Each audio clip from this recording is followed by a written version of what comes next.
Hey Vangshan family, welcome back. Let's start our new chapter.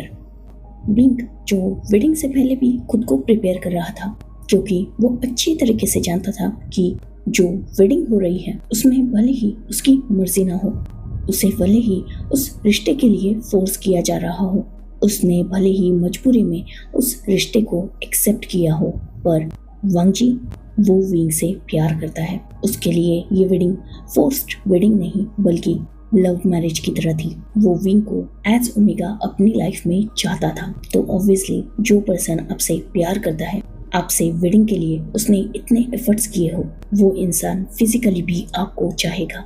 Wing जानता था कि उसे वांगजी को एज हीज ओमेगा सर्व करना ही होगा। पर स्टार्टिंग को जब वांगजी ने विंग को वक्त देने की बात कही थी तो कहीं ना कहीं विंग को थोड़ा रिलीफ मिला था, पर बाद में वांगजी खुद पे कंट्रोल नहीं कर पाया था और विंग भी उसे अलाउ कर चुका था।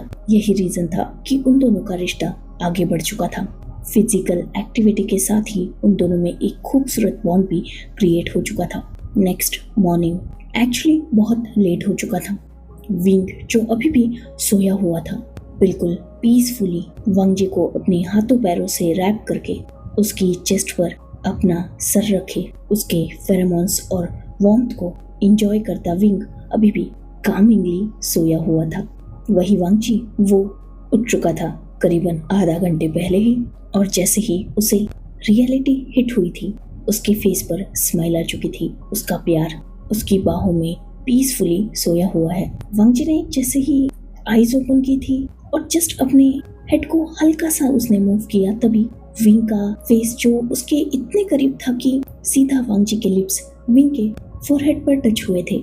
और वांगजी ने जब अपने हेड को हल्का सा नीचे करके देखा तो विंग का वो ब्यूटीफुल पीसफुल फेस देखकर तो उसका दिन बन चुका था। रात की सारी बातें उसके माइंड में घूम रही थी। विंग का उसके नाम से मौन करना, उसके टच पे रिएक्ट करना, उन दोनों की नाइट एक्टिविटी, ये सब कुछ याद करके वांगजी को बहुत अच्छा फील हो रहा था। फाइनली उसने हासिल कर लिया अपने प्यार को और अब विंग उसका है, सिर्फ उसका। वांगजी जो ये सोच भी रहा था और जहाँ उसका एक हाथ विंग के शोल्डर पर था, वही उसका दूसरा हाथ जो विंग के फेस पर था। वांगजी कभी विंग के हेयर्स के साथ खेल रहा था तो कभी उसके फेस पर से उन बेबी हेयर्स को साइड कर रहा था, कभी उसकी नोज को टच कर रहा था तो कभी उसके लिप्स को, कभी उसके चीक को पोक कर रहा था तो कभी उसके आईज को सॉफ्टली टच कर रहा था। वही विंग जो सोया हुआ था, पर वांगजी उसे अगर थोड़ा परेशान करता और विंग को थोड़ा डिस्टर्बेंस फील होता तो थोड़े एक्सप्रेशंस दिखाता था अपने फेस पर, जिसे देखकर वांगजी को विंग और भी ज्यादा प्यारा और अट्रैक्टिव लग रहा था। साथ ही वांगजी का ध्यान विंग के नेक एरिया और शोल्डर पर भी था। ऑब्वियसली वो दोनों अभी भी एक ही ब्लैंकेट में रैप थे और टोटली न्यूड थे। वांगजी ने रात को विंग को बस फ्रेश कराया था और अपने साथ ही वैसे ही लेटा लिया था। वही विंग उसे होश ही नहीं था तो वो सोया हुआ ही था। वांगजी क्लियरली देख सकता था कि उसकी रात की एक्टिविटी के मार्क, या यूं कहा जाए उसके प्यार के मार्क्स विंग की बॉडी पर कितनी ब्यूटीफुली शाइन कर रहे हैं। जितनी भी विंग की बॉडी शो हो रही थी, हर तरफ वांगजी के मार्क थे और उन मार्क्स को देखकर वांगजी के फेस पर जहाँ स्माइल थी, वही उसे खुद पर प्राउड भी फील हो रहा था। वांगजी जो अपनी अलग ही दुनिया में खोया हुआ था, वही विंग जो धीरे धीरे अपनी आईज मूव करना स्टार्ट कर चुका था। ऑब्वियसली उसे आदत थी जल्दी उठने की, पर कल की एक्टिविटी उसे बहुत थका चुकी थी। साथ ही वांगजी ने उसे अर्ली मॉर्निंग तक नहीं छोड़ा था, जिस वजह से उसकी नींद भी कंप्लीट नहीं हुई थी। तो वो आज अपने समय पे नहीं, पर थोड़ा लेट ही सही, धीरे धीरे अपनी आईज ओपन कर रहा था। विंग जो अभी भी पूरी तरीके से उठा नहीं था, उसे अपने पास किसी सॉफ्ट चीज का एहसास हो रहा था, जिस वजह से वो वांगजी की बॉडी को और भी टाइटली फोल्ड करके उसकी चेस्ट पर अपने हेड को रब करने लगा था।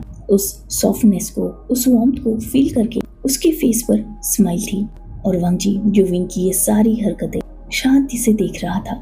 धीरे धीरे विंग ने अपनी आईज ओपन की और ऑब्वियसली उसके सामने वांगजी का नेक एरिया और चेस्ट थी। विंग जो अब तक वांगजी को कोई सॉफ्ट टॉय समझ के सहला रहा था, अपने हेड को उसकी बॉडी पर रब कर रहा था, अपने हाथ से उसकी चेस्ट पर रब कर रहा था। अचानक उसे रियलिटी हिट हुई थी। उसकी वेडिंग हो चुकी है और फिलहाल वो अपने अल्फा के ऊपर सोया हुआ है। जैसे ही विंग को ये रियलाइज हुआ है, वो एक झटके से होश में आ चुका था और मूव करने ही वाला था, तभी वांग जी ने वही उसे टाइटली होल्ड कर लिया था ताकि विंग वांग जी से दूर न जा पाए, क्योंकि कहीं ना कहीं विंग जिसके फेशियल एक्सप्रेशन से ही वांग जी भी समझ चुका था कि वो एग्जैक्टली क्या करने वाला है। विंग ने जैसे ही वांग जी की ग्रिप को अपने शोल्डर पर फील किया, उसने धीरे धीरे अपने हेड को ऊपर करके वांग जी की तरफ देखा। वांग जी जिसके फेस पर सॉफ्ट स्माइल थी, वो बहुत काम लग रहा था। वांग जी ने अपना हाथ उठाया और विंग के चिन पर रखा। विंग के फेस को अपने थोड़ा करीब करने के बाद उसने विंग के फोरहेड पर सॉफ्ट किस किया। गुड मॉर्निंग स्वीट हार्ट, ज्यादा मूव मत करो, तुम हर्ट कर लोगे खुद को। जैसे ही विंग ने वांग जी की ये बात सुनी थी, कहीं ना कहीं उसके फेस पर ब्लश आ चुका था। उसने अपनी नजरें नीचे झुका ली थी और ऑब्वियसली अब वो पूरी तरीके से जाग चुका था, तो हाँ, उसे वांग जी की बात का मतलब भी समझ में आ चुका था। इवन उसे वो दर्द फील होना भी स्टार्ट हो चुका था।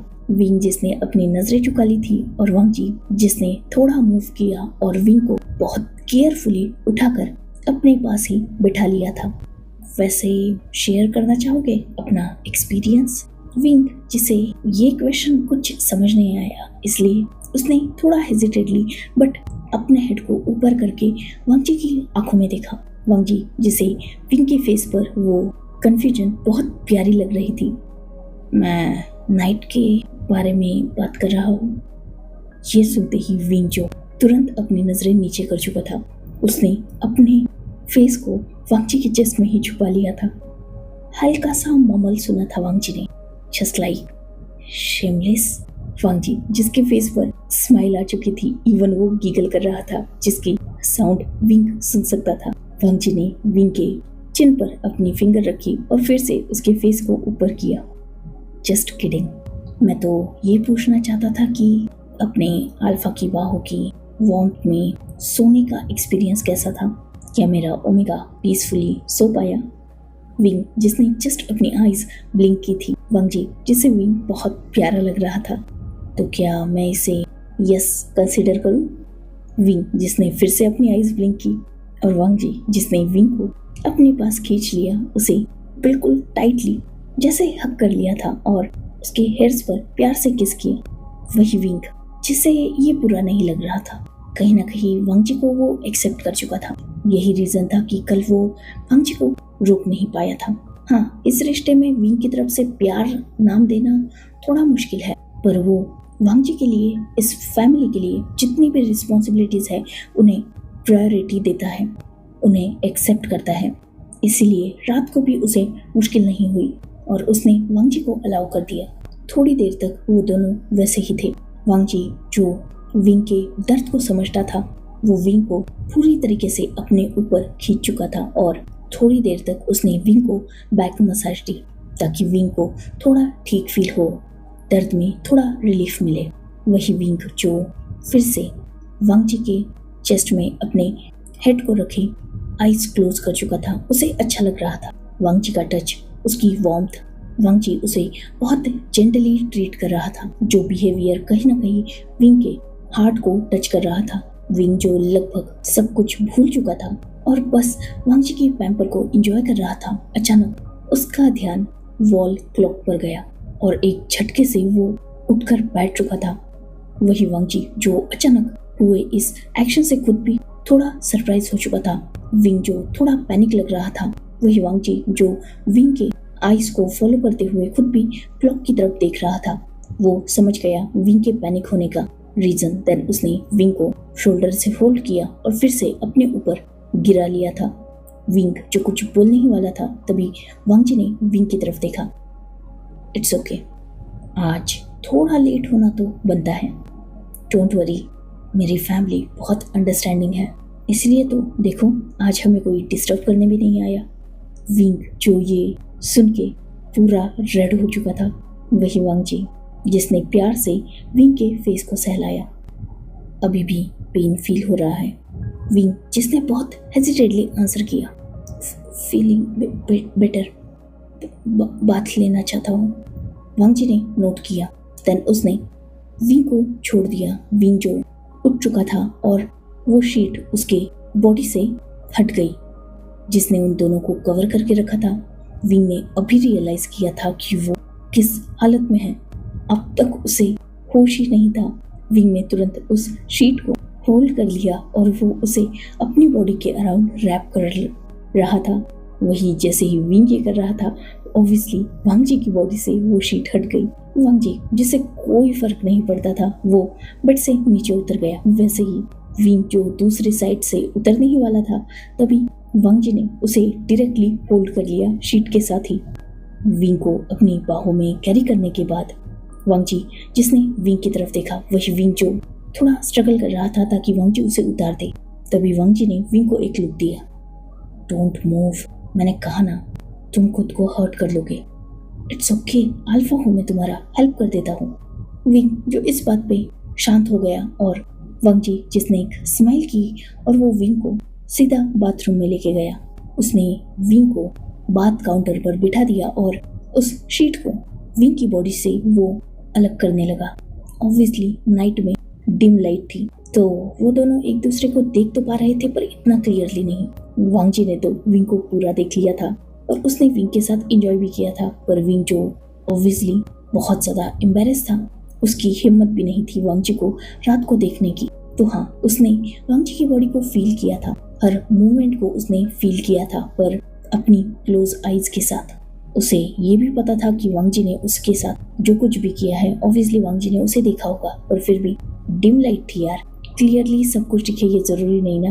पर अब वो रोशनी में थे, क्लियरली सब कुछ देखा जा सकता था। और वांग जी अभी फिलहाल उसके सामने तो खुद न्यूड खड़ा है, दूसरा उसकी शीट हटा रहा है। विंग जिसने अपनी आइज क्लोज करके रखी थी क्योंकि वांग जी एग्जैक्ट उसके सामने ही खड़ा था, दूसरा वांग जी जो उसकी शीट हटा रहा था उसे विंग ने टाइटली होल्ड कर लिया ताकि वांग जी उसे हटा ना पाए। वांग जी जिसे विंग की ये सारी हरकतें, यूँ कहा जाए तो चाइल्डिश हरकतें, बहुत ज़्यादा पसंद आ रही थी। विंग का रेड फेस, उसके रेड ईयर्स, वो हेजिटेशन, सच में सब कुछ प्यारा था। वांग जी जो ऑब्वियसली विंग के सामने खड़ा था, वो थोड़ा सा विंग के ईयर के पास झुका और उसने विंग के ईयर में एयर ब्लो की। एक पल के लिए विंग पूरा फ्लिंच हो चुका था।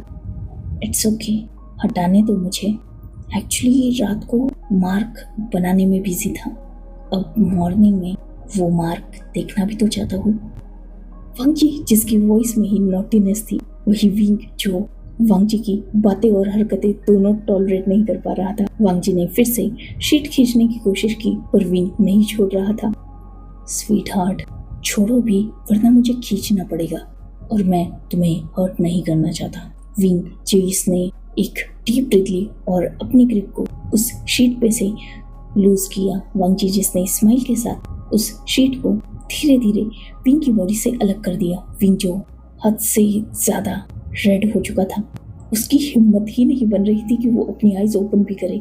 वही वांग जी जो क्लियरली अब विंग की बॉडी को देख सकता था और उसे थोड़ा बुरा भी लग रहा था क्योंकि सच में उसने विंग की पूरी बॉडी को मार्क से कवर कर दिया था। हर तरफ लव बाइट, हिकीज, शायद रात को वो बहुत ज़्यादा ही अग्रेसिव था। वांग जी जिसने डीप ब्रीथ ली और विंग को कैरी कर लिया, उसने विंग को बाथ टब में बहुत सॉफ्टली बैठा दिया। बाथ टब जो ऑलरेडी वांग जी ने वाटर से फिल कर लिया था, उस वार्म वाटर में विंग को थोड़ा रिलैक्स फील हुआ। वांग जी जो बाथ टब के साइड में ही बैठा हुआ था, उसने विंग को वैसे ही बात दिलाना स्टार्ट कर दिया। वो उसकी बॉडी को बहुत प्यार से रब कर रहा था, उसे क्लीन कर रहा था। विंग जो वांग जी के हर टच को फील कर पा रहा था, उसके लिए ये थोड़ा ऑकवर्ड था, थोड़ा एम्बैरेसिंग था, पर फिर भी उसे रिलैक्स भी फील करा रहा था क्योंकि कहीं ना कहीं वांग जी बहुत अच्छी तरीके से जेंटली उसे एक तरीके से मसाज दे रहा था, उसकी पूरी बॉडी को रिलैक्स होने में हेल्प कर रहा था। वांग जी जिसने पूरी तरीके से विंग को अच्छे से क्लीन किया, देन वो खुद भी बाथ टब में एंटर करने लगा था। जैसे ही इस बात को विंग ने फील किया, उसने एक झटके से अपनी आईज को ओपन किया और वांग जी की तरफ देखा जो खुद भी उसी की तरफ देख रहा था। विंग जिसके फेस पर सरप्राइजिंग लुक था, वांग जी ने एक स्माइल की। मुझे भी तो क्लीन होना है ना, तो मैं तुम्हें ज्वाइन कर ही सकता हूँ। विंग जिसने इस बात पे कुछ नहीं कहा। वांग जी जो खुद बाथटब में आ गया और उसने विंग को अपनी तरफ खींच लिया, इवन उसे अपनी लैप में ही बिठा लिया। देन वो वैसे ही विंग के हेयर्स को भी वॉश करने लगा। विंग जो बहुत शांति से वांग जी के आर्म पे रेस्ट कर रहा था। कुछ देर बाद वांग जी ने विंग को सॉफ्टली बोला, ओमेगा अपने अल्फा की सर्विस तो एंजॉय कर ली, क्या अब अपने अल्फा को थोड़ा सर्व करना चाहोगे? जैसे ही वांग जी की ये बात विंग ने सुनी, वो कुछ और ही मतलब निकल चुका था। उसने डायरेक्टली वांग जी की तरफ देखा था। वांग जी जिसे विंग का लुक समझ में आ गया, वो गिगल करने लगा। अरे ज्यादा मत सोचो, मैं तो जस्ट बात दिलाने की बात कर रहा था, थोड़ा क्लीन कर दो मेरी बॉडी को। विंग जिसने एक रिलीफ की ब्रीथ ली और जस्ट नोट किया, वो वांग जी की तरफ टर्न करके वांग जी के फेस टू फेस बैठ चुका था। देन हेजिटेडली उसने अपने हाथ वांग जी के बॉडी पर रखे और वो सॉफ्टली वांग जी की बॉडी को रब करने लगा। विंग जो ये सब कुछ कर ही रहा था, तभी उसे कुछ फील हुआ और उसने वांग जी की तरफ देखा। शॉकिंगली वांग जी जिसने स्माइल की, इसमें मेरी गलती नहीं है, ये तो तुम्हारे टच का इफेक्ट है। विंग जो तुरंत वांग जी से दूर हो गया। इवन वो सीधा बाथटब में उठ चुका था और बाहर निकल चुका था। वांग जी जिसके फेस पर स्माइल थी, वो खुद भी उठ गया। विंग जो शावर रूम की तरफ जा ही रहा था, तभी वांग जी ने उसका हाथ पीछे से ही होल्ड कर लिया, उसे अपनी तरफ खींच लिया, जिससे विंग सीधा वांग जी के चेस्ट से हिट हुआ था। उसने वांग जी की तरफ देखा, मुझे अभी भी पेन हो रहा है, प्लीज। वांग जी जिसने एक डीप ब्रीथ ली और विंग को टाइटली हग कर लिया। आई अंडरस्टैंड, डोंट वरी, तुम्हें फिर से हर्ट नहीं करूंगा, इसे संभाल सकता हूँ, जस्ट थोड़ा हेल्प कर दो मेरी। विंग जिसने इस बात पे कुछ नहीं कहा। वांग जी जो विंग को शावर रूम में लेके गया और उन दोनों ने भी कोल्ड शावर लिया। विंग जो बाहर आने के बाद पूरा रेड था और अब वो वांग जी की तरफ देखने की हिम्मत तक नहीं कर पा रहा था। विंग के कानों में अभी भी वांग जी के उसके नाम से किए गए ग्रॉन्स गूंज रहे थे। विंग ने जस्ट अपने हैंड का यूज किया था। वही वांग जी जो बिल्कुल रिलैक्स था, उसने बात रोक लिया और विंग को कवर कर दिया। उसने विंग के चीक पर किस किया था। Sorry and thank you. Wing ने कुछ नहीं कहा, जस्ट अपने हेड को डाउन कर लिया। वही वांग जी ने दूसरा बाथरूम खुद पहना और वो दोनों बाहर आ चुके थे। विंग जिसकी चीजें वांग जी ने वेडिंग से एक दिन पहले ही यहाँ मंगवा ली थी, इवन अपनी वार्डरोब में उसकी क्लोथ्स को अच्छी तरीके से एडजस्ट भी करवा दिया था। वो दोनों भी क्लोजेट में गए, उन्होंने क्लोथ्स वेयर किए और विंग जो खुद को रेडी करने लगा। वो मिरर के सामने बैठा हुआ था। अचानक उसी मिरर में उसने खुद की और वांग जी की रात की उसी झलक को देखा, जब वांग जी उसके साथ मिरर के सामने एक अलग पोजीशन में था। उसका फेस नेचुरली रेड हो चुका था, ब्लश की जरूरत ही नहीं थी। वही वांग जी जो विंग की ये सारी हरकतें रेडी होते हुए ही नोटिस कर रहा था, उसके फेस पर भी स्माइल थी। विंग जो कुछ देर बाद अपने थॉट को माइंड से हटा चुका था और वो अपने हेयर्स को सेट कर रहा था, तभी वांग जी जो पीछे से आया और उसने विंग के हेयर्स को बनाना स्टार्ट कर दिया था, जिससे विंग ने अपने हाथ हटा लिए थे। वांग जी ने विंग के हेयर्स की बहुत खूबसूरत पोनी बनाई और उसमें उस रेड रिबन को टाई कर दिया था, जो विंग अक्सर अपने हेयर्स में लगाया करता था।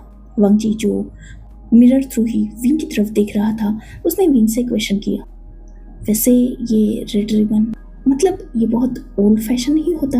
ये तुम्हारे हेयर्स में बहुत ब्यूटीफुल लगता है, पर फिर भी मैं जस्ट जानना चाहता हूँ कि तुम इसे क्यों हमेशा टाई करके रखते हो? विंग जिसने वांग जी को मिरर थ्रू देखते हुए ही आंसर किया, एक्चुअली ये मेरे मदर की लास्ट चीज़ है मेरे पास। जब मैं छोटा था तो मेरी मदर मेरे हेयर्स को बनाकर ये रेड रिबन उसमें टाई करती थी। अब वो मेरे साथ नहीं है तो मैं एक तरीके से इसे यूज़ करता हूँ ताकि उनकी वार्मथ को फील कर पाऊँ। कुछ मजबूरियों के चलते वो अब मेरे पास नहीं है, मेरे साथ नहीं है, पर मैं जानता हूँ कि वो मुझसे बहुत प्यार करती थी।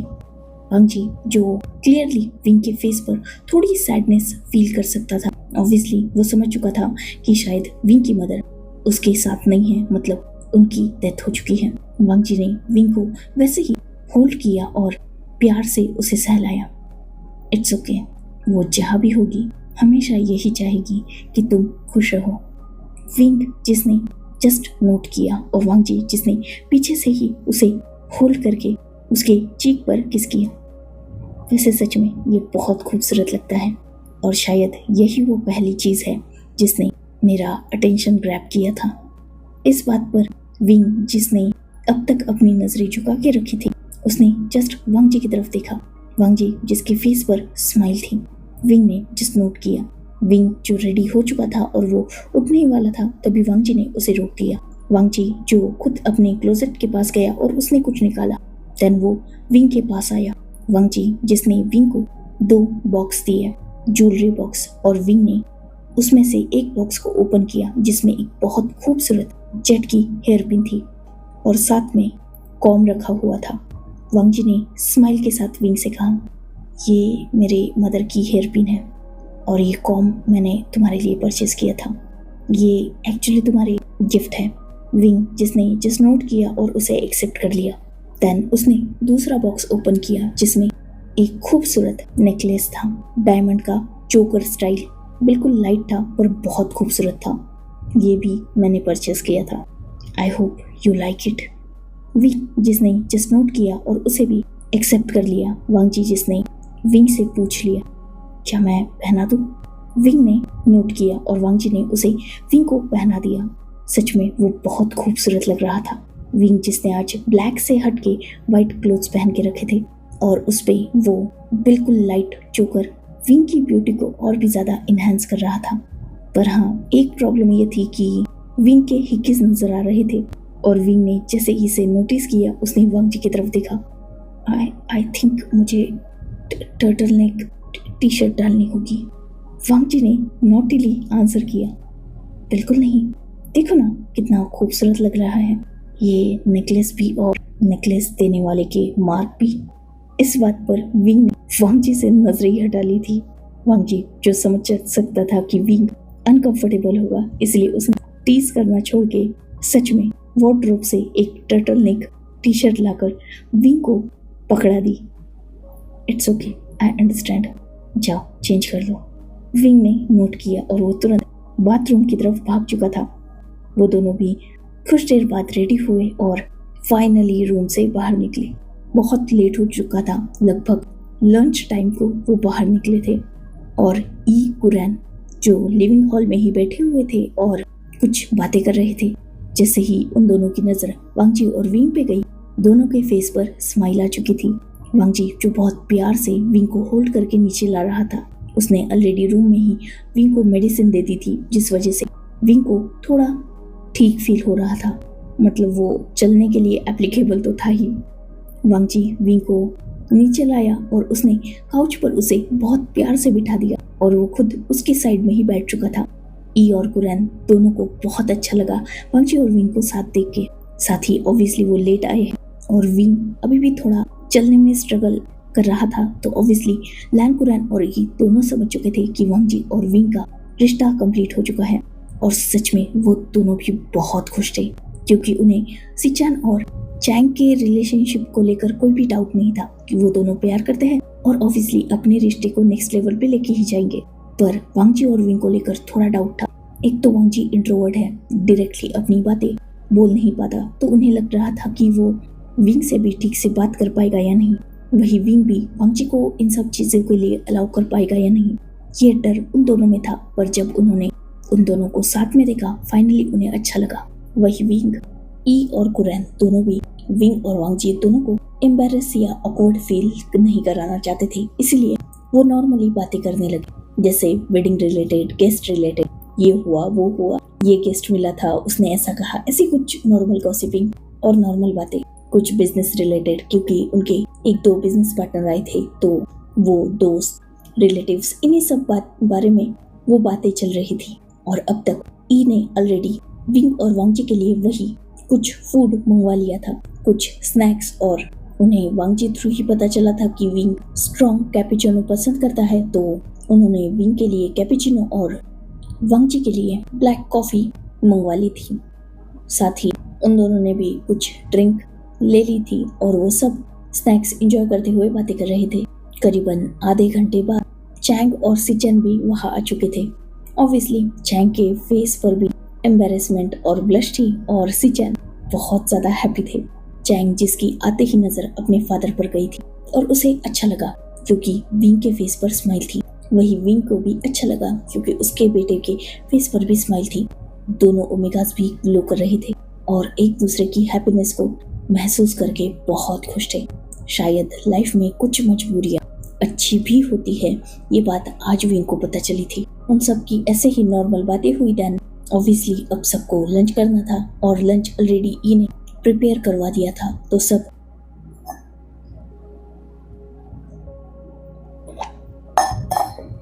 सबने लंच साथ में एंजॉय किया और ई कुरैन को ये देखकर बहुत अच्छा लग रहा था कि वांग जी विंग की केयर कर रहा है और सिचैन चैंग की। देन उन्होंने वांग जी विंग को फिर से रूम में भेज दिया, वही सिचैन चैंग को भी, क्योंकि ऑब्वियसली दोनों ओमेगास को और दोनों अल्फास को भी रेस्ट की जरूरत थी। रात भर बहुत मेहनत की थी उन्होंने। चैंग जो विंग से बात करना चाहता था पर वो भी क्लियरली देख सकता था कि उसका फादर थोड़ा थका हुआ है, साथ ही उसे भी रेस्ट की जरूरत थी, इसलिए उन सब ने रेस्ट करना ही सही समझा।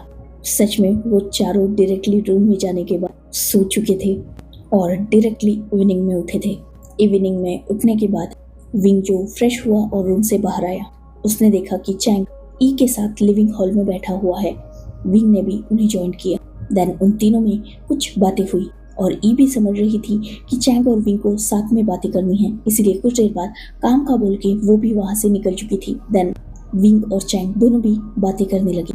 चैंग जो विंग को पूछ रहा था कि वांग जी उसके साथ कैसा था, क्या उन्होंने विंग को फोर्स किया है या विंग की इसमें मर्जी इंक्लूड थी। ऑब्वियसली एज सन ये सारे क्वेश्चंस शायद थोड़े एम्बैरेसिंग थे, पर चैंग क्यूरियस था क्योंकि वो अपनी मदर के साथ मतलब अपने ओमेगा फादर के साथ कुछ भी गलत नहीं होने देना चाहता था। पर विंग ने उसे अश्योर किया कि वांग जी बिल्कुल सही है, वो उसकी बहुत केयर करता है और उनका रिश्ता नेक्स्ट लेवल पे विंग की मर्जी से गया है। ये जानकर चैंग को बहुत खुशी हुई और उसने विंग से कहा कि वो वांग जी को एक चांस देने की कोशिश करे और उससे प्यार करने की कोशिश करे, क्योंकि सच में वांग जी अंकल उससे बहुत ज़्यादा प्यार करते हैं और वो प्यार उनकी आंखों में नजर भी आता है। विंग ने एक जस्ट नोट किया। देन उसने चैंग से चैंग के बारे में पूछा। चैंग ने भी विंग को बताया कि सिचैन बहुत अच्छे हैं और उन्होंने भी चैंग की बहुत केयर की। विंग को भी ये सुन के अच्छा लगा। वही चैंग और वांग जी जो पीछे खड़े थे, मतलब थोड़ा दूरी पर, और अपने दोनों ओमेगास की बातें सुन रहे थे, तारीफें सुन रहे थे, उन्हें भी अच्छा लग रहा था। सिचैन जिन्होंने वांग जी की तरफ देखा, वैसे अंकल आपको नहीं लगता आपको मेरा थैंकफुल होना चाहिए और मुझे कुछ रिवॉर्ड देना चाहिए?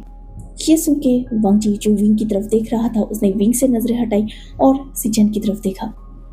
किस बात का थैंक यू और किस बात का रिवॉर्ड चाहिए तुम्हें? सिचैन जिन्होंने आई रोल की। ओ कम ऑन अंकल, मेरी वजह से आप अपने लव ऑफ द लाइफ से मिले।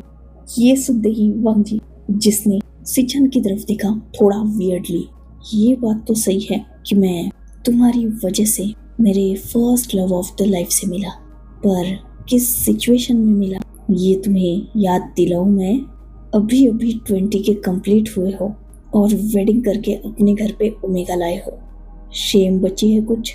4 साल से रिलेशनशिप में हो, एक माइनर को तुम डेट कर रहे थे और खुद भी माइनर ही थे। शर्म नहीं आती? सिचैन जिन्होंने जस्ट मोमल किया था, क्या करता आपकी तरह बुढ़ा नहीं होना चाहता था। सिचैन ने तो मोमल किया था और वांग जी ने सुन लिया था। उसने सीधा सिचैन के कॉलर को होल्ड कर लिया और उसे अपनी तरफ टर्न किया। क्या कहा तुमने मुझे? सिचैन जो समझ गया कि उसके मुंह से कुछ अलग ही निकल चुका है, उसने तुरंत वांग जी की तरफ क्यूटली देखा। अंकल गलती से बोल दिया। गलती से तुमने मुझे बुड्ढा कहा? वांग जी जिसकी वॉइस थोड़ी लाउड थी और जिस वजह से विंग और चैंग जो डिस्टर्ब हो चुके थे और उनका ध्यान भी सिचैन और वांग जी की तरफ जा चुका था। वही सिचैन जो ऑब्वियसली वांग जी के साथ अच्छा बॉन्ड शेयर करता था पर वांग जी से थोड़ा डरता भी था, बट ऑब्वियसली वो जानता था कि वांग जी उससे बहुत ज़्यादा प्यार करता है, इसलिए उसने वांग जी को थोड़ा टीज करते हुए कहा, वैसे देखा जाए तो मैंने गलत भी तो नहीं कहा, आप ओल्ड हो चुके हो, एज देखी है, 32। फंजी जिसे गुस्सा आ गया, तू सुधरेगा नहीं, खुद कांड करता है और बाद में हमें कवर करने पड़ते हैं। खुद की हरकतें देख, मेरी एज नहीं। सिचैन जिन्होंने वांग जी के हाथ से अपनी कॉलर छुड़ा ली, एटलीस्ट मैं कांड करता तो हूँ, आपकी तरह इतनी ओल्ड एज तक मॉन्क बन के तो नहीं घूम रहा। और क्या गलत कहा मैंने? आपको थैंकफुल होना चाहिए सच में मेरा। मैंने चैंग को डेट किया, इसी वजह से आपको भी अंकल वी मिले, वरना आप तो ऐसे ही घूमते रहते कोल्ड पोकर फेस के साथ। आप जानते भी हो दुनिया आपके बारे में क्या सोचती थी आज से पहले। फंजी जो गुस्सा था उसने सिचैन से पूछ लिया, क्या सोचती थी? सिचैन ने डायरेक्टली आंसर कर दिया था, यही कि आपका सिस्टम खराब है, इसलिए आप किसी ओमेगा से वेडिंग नहीं करना चाहते। ये सुनकर जहाँ वी और चैंग खड़े हो चुके थे, वही फंजी जिसका गुस्सा हद से ज्यादा बढ़ चुका था, उसने सीधा अपने पैर से जूता निकाला और सिचैन की तरफ थ्रो कर दिया था। वो इतनी जोर से सिचैन के नाम से चिल्लाया था कि पूरे लैन मेंशन में उसकी आवाज गूंज चुकी थी। वही लैनी और लैन कुरैन जो खुद भी स्टेयर्स से नीचे आ रहे थे, उन्होंने भी सिचैन की सारी बातें सुन ली थी। सिचैन जो वांग जी को टीज कर रहा था, वही वांग जी जो पूरा गुस्से में रेड था, वो सिचैन के पीछे भाग रहा था उसे मारने के लिए। वही सिचैन जो आगे भाग रहा था वांग जी से बचने के लिए।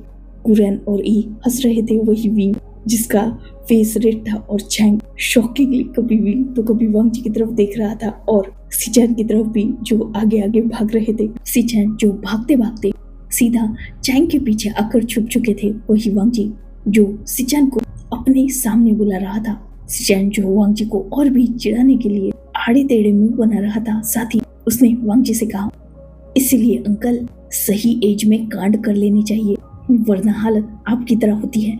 वांग जी जो और भी गुस्सा हो चुका था, उसने एक लुक सिचैन को दिया, देन चैंग को जो सिचैन को अपने पीछे छुपाए हुए था।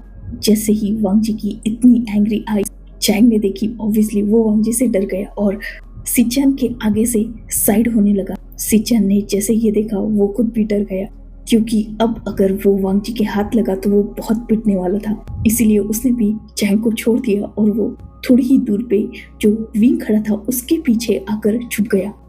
अंकल अपने हस्बैंड से मुझे बचा लो, मैं झूठ नहीं बोल रहा, मैं तो जस्ट इन्हें रियलिटी चेक दे रहा हूँ। और देखो ये आपके प्यारे सनी इन लॉ की जान लेना चाहते हैं। विंग जो दोनों के बीच में खड़ा था, पीछे सिचैन था और आगे वांग जी, वही वांग जी जो बहुत गुस्से में लग रहा था, पर वो विंग के सामने कुछ कर नहीं पा रहा था, सिचैन को हटा नहीं पा रहा था, पर वो कोशिश पूरी कर रहा था कि सिचैन वांग जी के सामने आ जाए, पर विंग की वजह से वो फेल हो रहा था। ऑब्वियसली वो विंग को गुस्सा दिखाना नहीं चाहता, या यूं कहा जाए दिखा ही नहीं सकता, पर सिचैन को छोड़ने का रिस्क भी वो नहीं लेना चाहता। वही विंग जो दोनों में बुरी तरीके से पिस रहा था, विंग जो क्लियरली देख सकता था कि वांग जी हद से ज्यादा गुस्सा हो चुका है और सच में अगर सिचैन इस वक्त वांग जी के हाथ लग गया तो वो पिट जाएगा। इसलिए विंग ने डीप ब्रीथ ली और वो खुद आगे आया, एक ही कदम। सिचैन जो बिल्कुल विंग के पीछे था। लांसान जस्ट रिलैक्स, मजाक कर रहा है बच्चा। जैसे ही विंग के मुंह से लांसान ये बात लैनी, लैन कुरैन और सिचैन ने सुनी थी, वो शॉक हो चुके थे। लैनी और लैन कुरैन जो अब तक नीचे आ चुके थे और वो भी शॉकिंगली विंग की तरफ देख रहे थे। वही विंग की बस एक बार बोलने की देर थी, वांग जी जो शांत हो गया, बिल्कुल शांति से विंग के सामने खड़ा हो गया। ई जो विंग के पास आई और उसने विंग की तरफ देखा। क्या कहा तुमने इसे? विंग जो अब तक वांग जी की तरफ देख रहा था, उसने ई की तरफ देखा। वो थोड़ा कंफ्यूज लग रहा था, पर फिर भी ई के क्वेश्चन को आंसर करते हुए उसने अपनी बात को रिपीट किया। लांसान? ई जिसके फेस पर इमीडिएटली स्माइल आ चुकी थी, साथ ही कुरैन के भी, और उन दोनों ने वांग जी की तरफ देखा। वांग जी जिसने अपने हेयर्स को रफल किया और अपनी गग की तरफ देखा। क्या? कम ऑन, उसे हक है मुझे लांसान पुकारने का। ओमेगा है वो मेरा, प्यार करता हूँ मैं उससे। वैसे भी ये जब भी मुझे लांसान पुकारता है मुझे अच्छा लगता है, क्योंकि कहीं ना कहीं ये सिमिलर साउंड करता है मेरी मदर से। वांग जी जिसने अपनी बात कंप्लीट की और सिचैन की तरफ गुस्से से देखा। आज तू बच गया सिर्फ मेरे ओमेगा की वजह से, पर नेक्स्ट टाइम अगर बकवास की ना, तेरा मुंह तोड़ दूंगा। वांग जी ने अपनी बात कंप्लीट की और वो सीधा वहां से निकल चुका था। वही लैन फैमिली जो अभी भी शॉक थी, और विंग चैंग दोनों को कुछ समझ नहीं आया था। ई जो कुछ देर बाद अपने शॉक से बाहर आई और वो लगभग विंग के पास आकर उसे टाइटली हग कर चुकी थी। उनके आंखों में आंसू थे।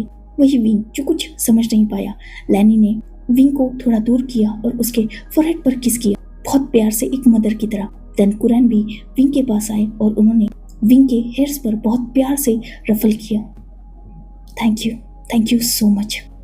विंग जो कुछ समझ नहीं पाया ई की इस बात का मतलब। कुरैन जिन्होंने विंग से कहा, फर्स्ट टाइम मैंने एक गलत फैसला लिया, किसी को मजबूर किया, पर सच में विंग वो गलती भी आज बिल्कुल सही साबित हुई है।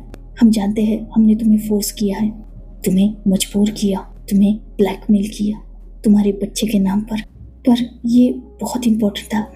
मैंने कभी नहीं सोचा था कि वांग जी इस हद तक तुम्हें प्यार करेगा कि वो तुम्हें हक देगा उस नाम से पुकारने का जिस नाम से उसके मदर के बाद उसे किसी ने नहीं पुकारा। उसे पसंद ही नहीं था कि कोई उसे लानसान पुकारे। 27 ईयर्स बाद इस घर में फिर से वांग जी का बर्थ नेम लिया गया है, वरना वांग जी ने अपने मदर के बाद ये नाम किसी और के मुंह से सुनने को तक मना कर दिया था। इवन उसे इस नाम से कोई पुकारता तो वो गुस्सा हो जाता था, पर उसने तुम्हें अलाउ किया। सच में तुम उसकी लाइफ में बहुत इंपॉर्टेंट हो, ये बात आज उसने साबित कर दी। थैंक यू वेरी मच उसे फिर से इतना चीयरफुल और हैप्पी बनाने के लिए। उसके फेस पर आज जेन्युइन स्माइल हमने 27 साल बाद देखी है। तुम सच में बहुत लकी हो। इवन तुम ही नहीं, तुम दोनों हमारी फैमिली के लिए बहुत लकी हो, क्योंकि पहले चैंग हमारी लाइफ में आया और उसी के थ्रू तुम हमारी लाइफ में आए। तुम दोनों बच्चे बहुत प्रीशियस हो लैन फैमिली के लिए। विंग जो खुद भी वांग जी के बारे में ये सब कुछ सुन के थोड़ा सरप्राइज हो चुका था, क्योंकि वांग जी ने तो उसे उनकी फर्स्ट डेट पर ही, मतलब जो वांग जी के लिए डेट थी उसी पर ही कह दिया था कि वो वांग जी को लानसान पुकार सकता है। पर विंग को पता नहीं था कि इसके पीछे ऐसे भी कुछ हिस्ट्री होगी। पर ठीक है, उसे भी अच्छा लग रहा था। So enough for today. Let's take a break. Next chapter in next video. If you like my explanation, like, comment and subscribe my channel. Hopefully you all are enjoying this fan fiction. Goodbye. Take care. Enjoy your beautiful life.